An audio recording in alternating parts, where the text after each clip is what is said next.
자, 본 내용 들어가도록 합시다. 자, 그 표현 파트부터 들어갈 텐데요. 표현 파트 앞부분 보시면 크게 회화 조소 서의 디자인 공예라고 되어 있을 겁니다.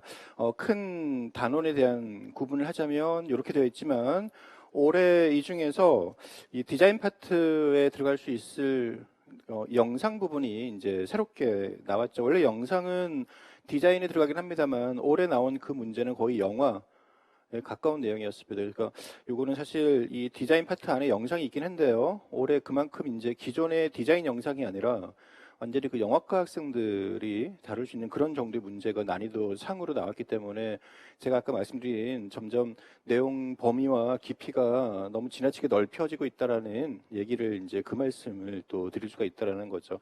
어쨌든 이 회화 조소서의 디자인 공예는 가장 큰 분류에서 여러분들이 요 내용들이 최소한 각각 하나씩 그건 무조건 나온다. 그리고 이제 회화 안에는 다시 또 분류가 됩니다.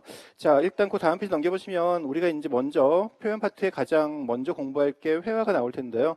이 회화 부분에서는 가장 기본적으로 그동안 우리 역대 문제에서 가장 원론적인 문제에서 나왔던 부분들을 이해를 하고 가야겠습니다. 자, 회화라는 것은 2차원 평면의 그림을 그리는 것들이죠. 자, 뜻 부분에 보시면 2차원의 평면 위에 형과 색 등의 조형 요소로 나타내는 조형 활동이다라고 되어 있는데요. 자, 이 분류해 보시면 표현 양식 분류해 가지고요. 크게 네 가지가 있죠. 자, 여기서 여러분들이 기억하실 점은 표현 양식이라고 되어 있는 양식이라는 단어입니다. 아마 여러분들 1년 내내 저하고 공부를 하면서 이 양식이라는 단어, 그리고 형식이라는 단어, 그리고 유파 혹은 사조 이런 단어들 때문에 굉장히 많이 헷갈려 하실 겁니다. 그리고 이제 방법, 이 방법은 또 같은 말로 이제 기법이라는 게 있습니다. 사실 이 양식이라는 말 자체는 우리가 직역을 해서 풀자면 꼴이란 뜻이에요. 우리 한글로 만약에 풀자면 꼴, 그러니까 모양을 얘기를 하는 겁니다. 양식. 그죠? 근데 이거를 사실 꼴이라는 말로 하나로 묶어서 해결하기에는 굉장히 좀 복합적인 중의적인 의미가 담겨 있습니다. 형식은 얘가 모양, 즉 꼴이라면 얘는 그것이 담겨 있는 틀이라고 보시면 돼요. 말 그대로 형식인 거죠. 그러니까 예를 들어서 어떤 사실적인 형상의 이미지가 회화라는 형식에 갇혀 있는 거예요. 혹은 조소라는 입체로 만들어진 거예요. 이런 것들이죠. 그래서 우리가 단순히 보면 형식은 편편한 얇은 형식이야. 둥글고 입체감이 빵빵한 그런 조소 같은 입체 형식이야. 이렇게 얘기를 할 수 있어도 얘가 회화 양식이야, 조소 양식이야 얘기하는 거는 안 맞다라는 거죠. 말 자체가. 그러면 얘가 굉장히 사실적이고 구체적인 양식이야라고 했을 때 하고요. 굉장히 추상적이고 어떤 그런 표현주의적인 양식이야 할 때는 말이 돼요. 근데 그건 또 형식으로 바꾸면 안 됩니다. 자, 그리고 유파나 사조는 제일 작은 의미에서 해당 어떤 시기의 말 그대로 미술 화파를 얘기를 합니다. 그런데 이게 최근에는 굉장히 용어가 확산이 되면서 양식 중에는 이 말로 묻는 경우도 있어요. 이건 여러분들이 지금 외워봤자 아무 소용이 없습니다. 문제를 풀면서 그 문제 내에서 문맥으로 파악을 해야 됩니다. 제가 이렇게 설명드리는 거는 얘네가 그냥 단순히 이런 단어만 뜻을 갖고 있는 게 아니다라는 설명을 드리는 거예요. 자, 방법은 얘네하고 완전히 다른 내용이에요. 얘는 만드는 법 혹은 제작상의 기법 이런 이미지 요거랑 완전히 다른데 나중에 여러분들 시험 문제 풀다 보면은 방법이나 기법이라는 말이 나오면 자꾸 저 양식이나 형식하고 또 엇갈려 쓰시는 분이 계시기 때문에 이거는 완전히 다른 뜻이에요.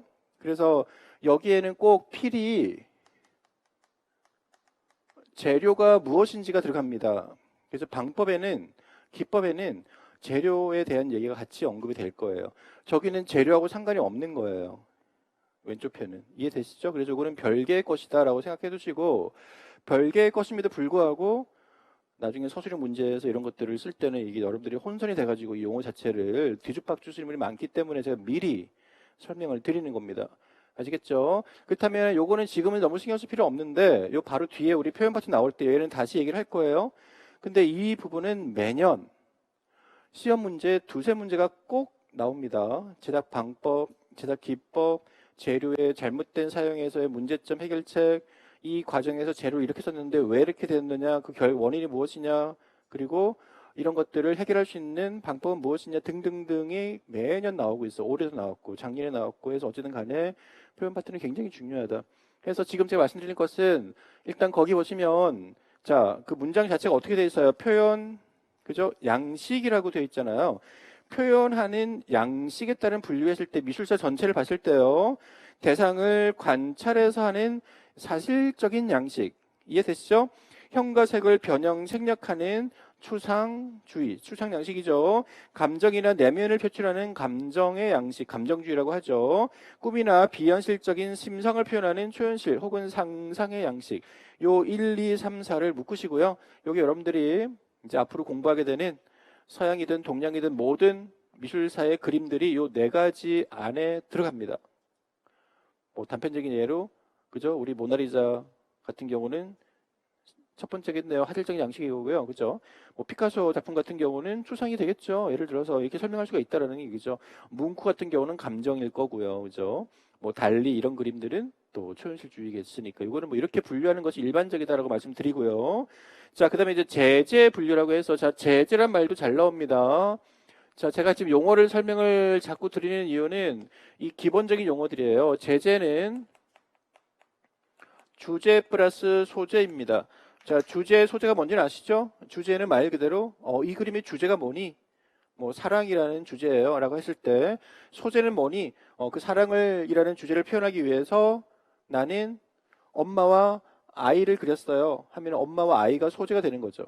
이걸 묶어서 우리는 제재라고 합니다. 아시겠죠? 네, 저런 것들 기본적인 용어니까 체크를 해두시고요. 자, 그리고 이제 계속 보시면 자, 제재에 따른 분류다 무슨 말이에요? 결국 주제, 소재에 따라서 어떤 분류가 있느냐? 정물을 그렸으면 정물화. 이게 동양화에서는 기명절지화라고 해요. 인물이나 풍경화. 동양화에서는 풍경화라는 말을 쓰지 않고 산수화라는 말을 쓰죠. 그 다음에 동물화. 동양화에서는 영모화 혹은 초충. 초충은 이 동양화는 여러분들이 한자를 좀 잘 이해하셔야 됩니다. 초, 풀초자의 충, 벌레 충자에서 풀과 벌레예요. 요거는 화훼하고 다릅니다. 화훼는 꽃이고요. 초가 들어가면 풀이에요. 풀과 꽃은 다르다라는 것도 알아둬야겠죠.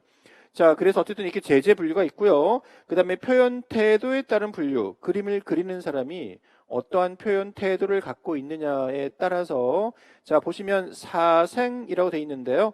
우리 이런 말을 많이 들어보셨죠? 사생. 직접 야외에 나가서 사생을 한다 하면은 직접 보고 그린다는 뜻인데요. 그 반대가 구상, 즉 상상화가 그 반대입니다. 이거는 생각해서 그리는 거, 보고 그리는 게 아니라. 근데 이 한자를 잘 보세요. 구상화에. 자, 그 밑에 2번에도 구상화가 있죠. 한자가 다르죠. 요 2번의 구상화는 직접 보고 그린다라는 사생화의 사실적인 것과 같은 의미입니다. 다만 이제 사생은 직접 보고 그린다라는 현장감 느낌이 좀 강하고요. 구상화는 뭐 보고 그리진 않더라도 사실적으로 구체적으로 그리는 거예요. 그렇다면 반대가 추상화예요. 이해됐습니까? 이거 조심하세요. 그러니까 구상화가 한자에 따라 다른데 그 다른 뜻이다라는 거 조심하시고 세 번째는 창작화, 뭐 임화. 요 임화도 시험 문제 잘 나오죠. 임화는 따라 그리다라는 뜻이에요. 다른 말로 따라 그리니까 모방, 방화라고 하고요. 따라 그리는 것을 방화인데요. 방화의 뒤에 말을 방작이라고 바꾸시면 요 작이 작품할 때 작입니다. 따라서 그리는 활동, 방작. 그러면 따라서 그리는 활동에 나온 결과가 방화이자 임화이자 임모화입니다. 다 같은 말이에요. 방화, 임화, 임모화. 따라 그린 그림. 그래서 이제 이것도 중국 미술사에서 재작년, 작년에 계속 나왔던 내용들이에요. 어쨌든 이 방자, 중국 미술사는 한자를 잘 이해하시면 됩니다. 이게 모방, 따라하다의 방자예요. 방, 그죠? 임도 임모, 따라 그리다의 임자입니다. 알겠죠? 임모. 그래서 모, 임, 방. 이게 또 제가 심화하면 앞부분에 자세히 설명을 하고 있어요. 이런 거에 대한 기원이. 그래서 임모화해서 여기 한자 용어로 따라하다라는 단계입니다. 이거 잘 알아두시면 될 것 같아요. 자, 그래서 이렇게 표현 태도가 이렇게 세 가지로 그릴 수가 있다라는 거죠.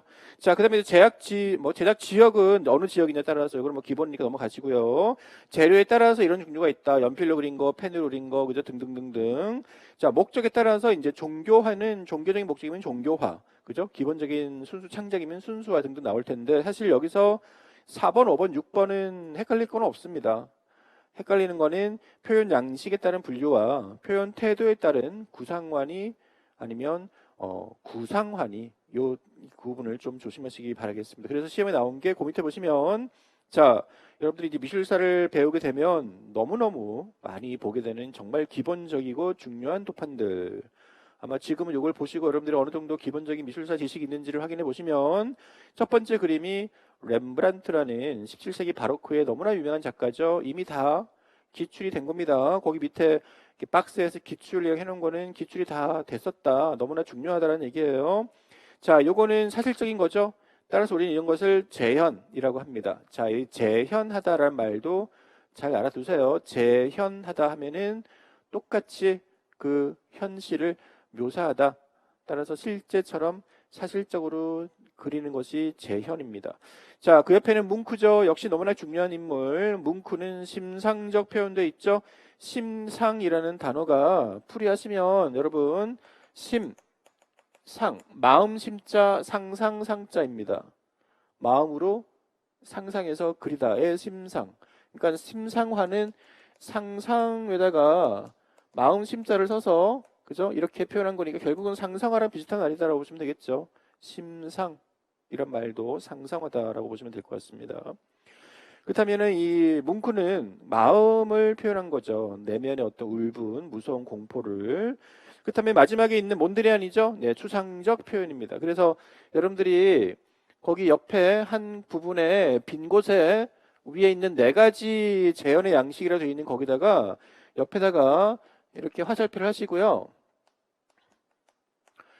세 가지라고 적어두세요. 요게 네 가지가 일반적이지만 자, 거기 위에 표현 양식 분류에 1, 2, 3, 4 옆에다가 화살표를 하시고 만약에 이게 세 가지가 된다면 어떻게 될 것인가? 거기 있는 것이 바로 묶입니다. 즉 재현적 양식. 그렇죠? 그리고 심상적 양식, 추상적 양식으로 세 가지로 나뉘는 거예요. 그럼 뭐가 빠졌죠? 초현실주의가 빠졌죠. 무슨 말일까요? 네, 여기에 들어갑니다. 그 심상에 들어가는 것이 바로 뭐를 합친 거냐? 아까 표현 양식 네 가지에서 있던 게 뭐가 있었어요? 바로 감정주의 하고 초현실. 자, 이 초현실이 바로 상상이고요. 감정 양식이 심상입니다. 마음의 울분을 표현하는 거라서. 따라서 결국 보시면 그러니까 이게 심이란 얘기예요. 마음이니까. 그래서 여러분들이 기억하실 때 결국 초현실주의는 그냥 상상, 꿈 같은 것들만 그리기 때문에요. 여기서는 공포 이런 것보다는 감정보다는 상상 정도지만 감정은 마음 심자를 쓰는 감정은 주로 이 내면의 공포나 뭐 두려움, 뭐 환희, 뭐 이런 것들을 표현하기 때문에요. 아예 상상과는 좀 차이가 있다라는 거죠. 그래서 이 두 가지가 묶여서 심자와 상자가 묶이면 심상이 되는 겁니다. 그래서 초현실주의와 표현주의가 쉽게 얘기해서 이제 결합된 게 심상이다라고 보시면 될 것 같아요. 그러면 자, 재현은 결국 사실적인 거죠. 여러분들 미술사 그림을 봤을 때 사실적으로 그린 거는 재현주의라고 합니다. 사실주의. 그 나머지 중에서 감정이나 상상을 표현한 거는 심상주의라고 해요. 감정이나 상상. 추상은 감정 상상을 제외한 말 그대로 형식 왼쪽 그림이에요. 이게 이해되십니까? 요 어려운 내용은 아닌데요. 이렇게 세 가지로 나눌 수도 있고 네 가지로 나눌 수 있다는 것은 누구의 마음이냐? 출제자 마음이에요. 여러분들이 할 일은 네 가지도 있구나, 세 가지도 있구나라는 것을 알고 준비하고 있으면 됩니다. 그래서 출제자가 네 가지를 물으면 거기에 맞춰서 쓰면 되고 세 가지를 물으면 거기에 맞춰 쓰면 됩니다. 한 가지만 외우고 오시면 안 된다는 말씀을 드리는 거예요. 그래서 여기서 주의할 점은 결국 헷갈리는 거는 딱 요거네요. 2번 심상적이 감정 플러스 상상이니까 결국 감정 양식인 표현주의와 미술사에서 표현주의, 그죠? 그리고 요 소위 얘기하는 초현실주의가 합쳐진 거다라고 보시면 되겠습니다. 뭐가 심상이라는 것이. 그 나머지는 두 가지는 똑같으니까 네 가지하고 이렇게 정리하시면 되겠죠. 그래서 제가 이걸 이렇게 강조하는 것은 교과서마다 이 내용은 항상 나와 있어요. 여러분들이 개정 교과서도 이제 준비를 하셔야 되는데 그것도 제가 수업 중간에 살짝 보여드릴 겁니다. 개정 교과서에 보시면 이런 부분들이 가장 앞부분에 그만큼 기본이기 때문에 먼저 설명을 하고 있을 겁니다. 자, 그렇다면 그 밑에 있는 12페이지 제일 밑에 있는 도판 보시면 자, 제일 왼쪽 그림, 자, 나중에 이제 다 배우게 됩니다. 신고전주의의 다비드 작품인데요. 재현적, 사실적이라 되어 있죠. 그러면 이제 네 가지 분류네요. 다시 얘기해서 그 그림 두 줄 중에 제일 밑에 줄이 네 가지일 경우, 위에 줄이 세 가지일 경우네요. 그렇게도 분류할 수 있겠습니다. 그 두 번째 그림이 요셉 알버스라는 나중에 이제 하게 되는데요. 20세기 현대 추상화가 중에서 생면 추상화가 중에 이런 사람이 있습니다. 이 사람은 그냥 사각형들을 색 대비로 이렇게 표현하는 작가, 추상 혹은 형식이겠죠. 자, 그 옆에 그죠? 베이컨이라는 포스트 모던 신표현주의 작가로서 역시 시험에 나왔죠. 이런 경우가 바로 표현적 혹은 감정적이고요. 마지막 작가가 바로 그 유명한 달리가 되겠죠. 이렇게 해서 네 가지일 때 이렇게 구분이 됩니다. 알겠습니까? 이거 절대 어려운 건 아니에요. 근데 어쨌든 이제 기출 분석을 나중에 저하고 이제 또 그죠, 수업 듣는 분들 보시면 되겠지만 항상 앞부분에 이게 시험에 나왔었어요. 그렇다면 이런 부분들은 내가 꼭 알고 있어야 된다라는 말씀을 드리고, 요게 서양 미술사뿐만이 아니라 동양 미술사에서도 똑같이 적용되는 거니까 모든 그림이나 조각에는 저 양식으로, 지금 얘기한 거 양식이죠? 저 양식으로 이제 분류가 된다라는 걸 명심하시기를 바라겠습니다. 자, 그렇다면 역시 교과서 항상 앞부분에 잘 나오는 조형 요소와 원리입니다. 이게 조형 요소 플러스 조형 원리라는 뜻이에요. 자, 13페이지에 요모카가 있죠. 자, 이 요모카 페이지 항상 머릿속에 완벽하게 이 회화 파트를 내가 공부할 때마다 항상 이 부분을 먼저 보고, 아, 조형요소 원리에는 이런 게 있구나 라고 해서 요목화, 즉 목차화를 하면 조형 요소에는 점선, 면, 형, 색, 명암, 양감, 질감, 공간이 있고요. 조형 원리는 균형, 대칭, 비례, 율동, 동세, 강조, 조화, 대조, 변화와 통일이라고 되어 있습니다. 거기에 특이한 점은 균형하고 체크하고 대칭, 율동하고 체크하고 동세인데 변화와 통일은 변화와 통일이라고 해놨죠. 자, 이거는 좀 이따 설명드리겠지만 이렇게 외워두세요. 자, 그렇다면 이게 뭐냐? 조형 요소란 조형. 자, 지금은 이 조형이란 말 자체를 너무나 포괄적으로 쓰는데 이게 예전 정말 한 15년 전쯤이었죠. 그때는 시험 문제 얘기가 나왔었어요. 우리 주변의 모든 이 시각을 구성하고 있는 모든 시각 문화는, 이 중에서 우리는 이제 미술만을 얘기를 하겠지만 바로 조형과 자연미로 구성이 되어 있다라는 식으로 해서 예전에 정말 오래전에 시험에 나온 게 이 내용이었습니다. 모든 미술은 조형미, 얘는 인공적으로 만든 인공미술이에요. 사람이 만든 거. 인위적인 미술. 자연미는 그냥 자연 그대로